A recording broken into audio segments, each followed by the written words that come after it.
Hi everyone, welcome back to Hygiene and You. I hope you had a great weekend, and if you're watching this video, then I'm guessing that you already know the benefits of drinking wheatgrass juice.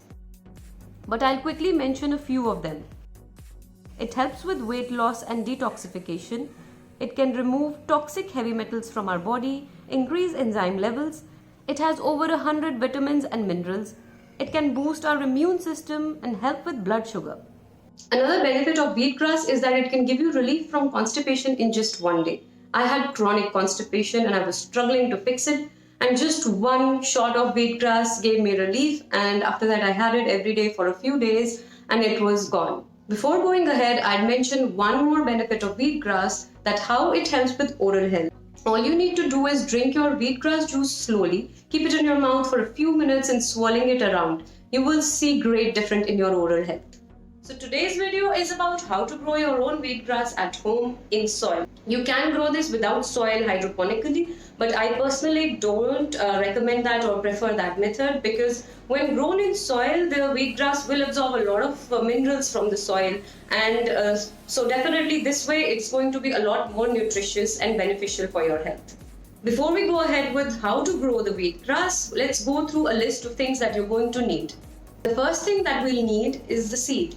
Seed to grow wheatgrass is wheat grains. Look for organic whole wheat. There are a lot of varieties available. You can try 2-3 different ones, as the taste of juice will be different from each variety. In the beginning, buy them in small quantities and try the juice of each and see which one you prefer. Also, make sure you buy from a trusted source, else the grass might not grow properly. Buy in small quantities that you can consume in 2 to 3 months, so that every time you have a fresh seed to use. To store the seeds, you can keep them in an airtight container like this, and just store it at room temperature, or if it's too hot, you can even keep it in the refrigerator. The next thing you need to grow wheatgrass is a tray. And this is my favorite kind of tray. It's made of clay and it has a little hole in it. And these are amazing. The only drawback of using these trays are that they are a little heavy. And if you're growing in small quantities, if you just need to have 1 or 2 shots in a week, then this size is perfect. And I definitely recommend to use these for that, for growing the wheatgrass. But I usually grow in larger quantities, and I have it almost every day, and I sometimes gift it to people.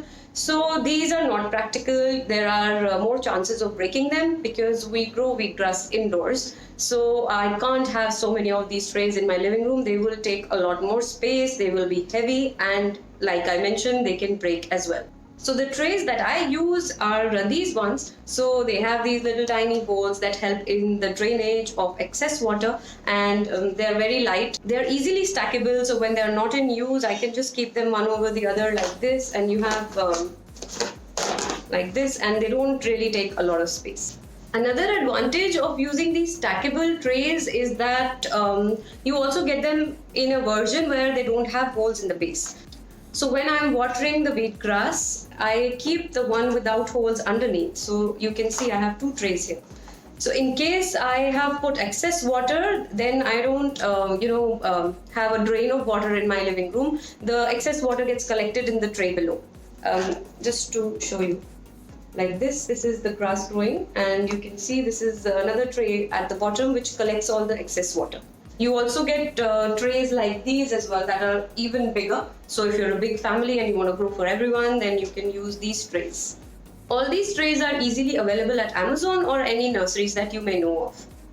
If you're just getting started, you're not sure how it will go, and you don't want to buy trays, then this is the best option. These are trays that you get when you order food. So these takeaway trays made of plastic, and they obviously do not have any holes in them. All you need to do is puncture and make tiny little holes. 4 to 5 holes in this size of tray would be more than enough. And so you can get started without spending any money. Test it how it goes, and once you are confident and you know you really want to grow it in large quantities, then you can invest in a good quality tray. Next thing on the list is soil. And you can buy ready-made potting mix soils, and they are literally just ready to use. You just need to buy it and you can get started. but they are a little expensive. They are easily available again at Amazon or any nursery, but they do cost a lot. And a cheaper option to do is get 75% soil and mix it with 25% of cocoa peat or peat moss, and your potting mix is ready. Whichever option you're using, I would suggest that you sift it in a sieve. So, because the soil will always have some lumps or small pieces of stones, little sticks, and it won't be very easy to work with. So, I'll suggest sifting it, and then it will be ready to use.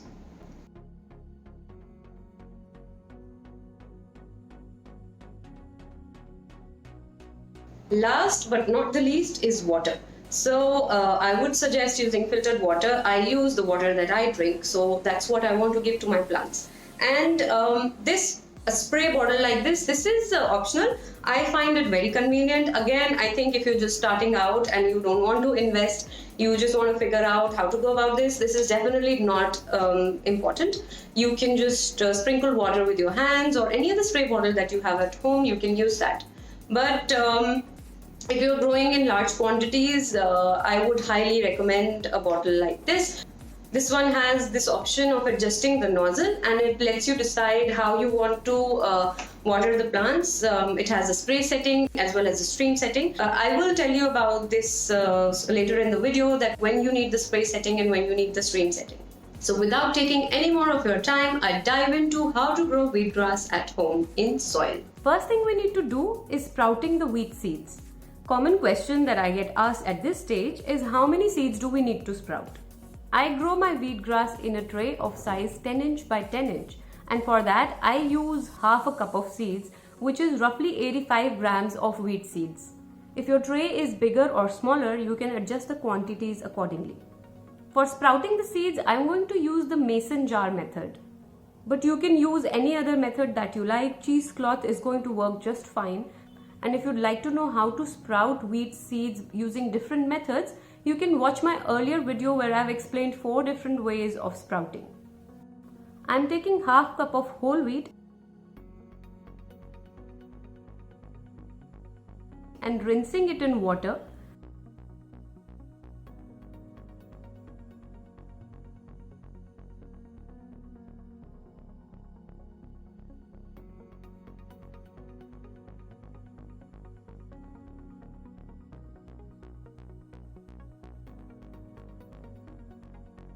Then soaking in approximately 3 times of filter water for about 8 to 12 hours. We need to soak this in somewhere without direct light. Indirect light or a dark corner is absolutely fine.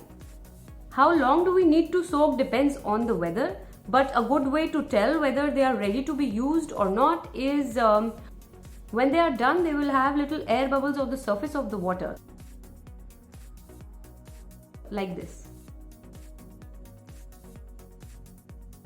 Now we can drain this water.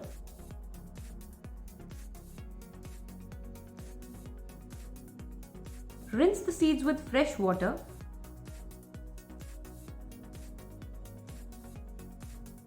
And drain that again.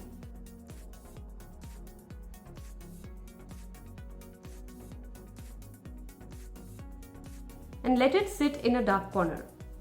We need to rinse this with fresh water twice a day, every day, till we see tiny roots on these. Once we see these roots, we need to transfer them to our potting tray. Make sure they don't grow too long, as they will become difficult to plant in trays. Find a perfect location for planting. A room with indirect sunlight is best. Wheatgrass will not grow under direct sunlight, but will need plenty of indirect daylight. Humidity should be low to moderate. 50% or less is ideal. If humidity is high, you may need to use a fan, or you can keep the door or windows open for circulation. Ideal temperature to grow wheatgrass or any other microgreens is between 18 to 24 degrees Celsius or 65 and 75 degrees Fahrenheit. You can choose your location accordingly. If you're in a cold country, then your kitchen might be an ideal place to grow your wheatgrass. But if you're in a warmer country, then your living area or place where you have the air conditioning on and off during the day. Now prepare your tray. For wheatgrass, we only need about under an inch of soil.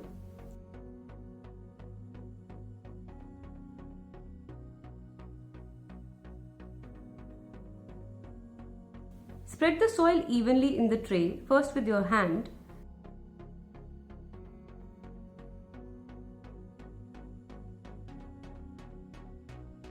and then press it firmly with a flat surface. I use another similar tray, but you can use anything that you have.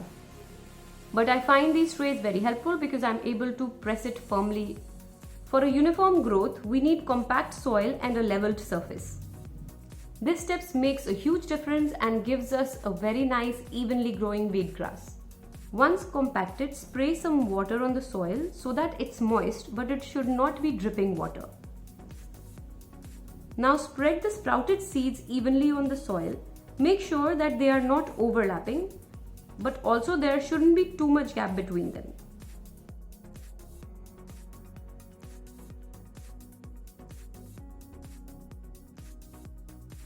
Water the seeds gently. I'm using the spray setting as the roots are very small. High pressure will move the seeds. Now cover the tray with another tray, or you can use any dark color cardboard or a thick sheet of paper. For first few days, we need to grow these in darkness, but we do need to water this every 12 hours.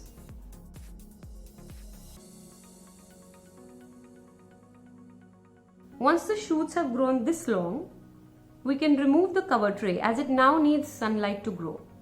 As the roots are much longer now, we can water the tray heavily and use the stream setting for this purpose. We continue watering the tray every 12 hours till it has reached the desired height, which is approximately 3 to 4 inches. But a good way to tell that it's ready for harvesting is that when you see a second blade of grass coming out from the first original blade, this is called the jointing phase. This could occur anywhere between 7 to 11 days from the day you soaked your seeds. This time depends on your weather, the quality of your seeds and soil. Now we can harvest the grass by clipping it as close to the soil as possible. Once ready, the entire tray needs to be harvested together, because I've noticed that if I don't cut the entire tray at the same time, so if it's ready today and I only cut 1/3 of it and use it, if I harvest the rest of it the next day, the taste becomes slightly bitter. To get the best taste, it's better to harvest the entire tray at the jointing stage. You can use as much as you need on the day you harvest. The rest can be stored in an airtight container in the fridge for 4 to 5 days. If you notice any moisture in this box, then keep a paper towel in it.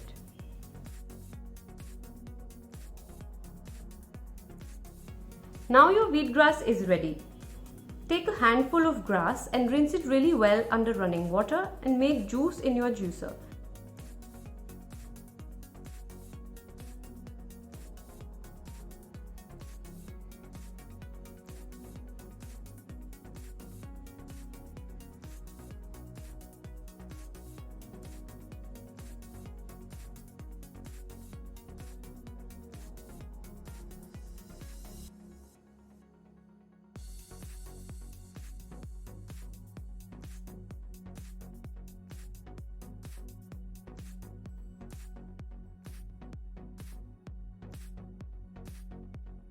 You can drink it directly, but I prefer to dilute it with water.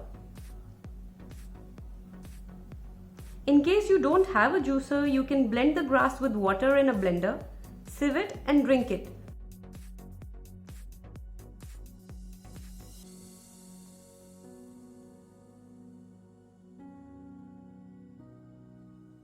We obviously don't need to dilute this one because it's already diluted as we added water with the grass in the blender. But I highly recommend using a slow juicer for this purpose to get the most out of your wheatgrass.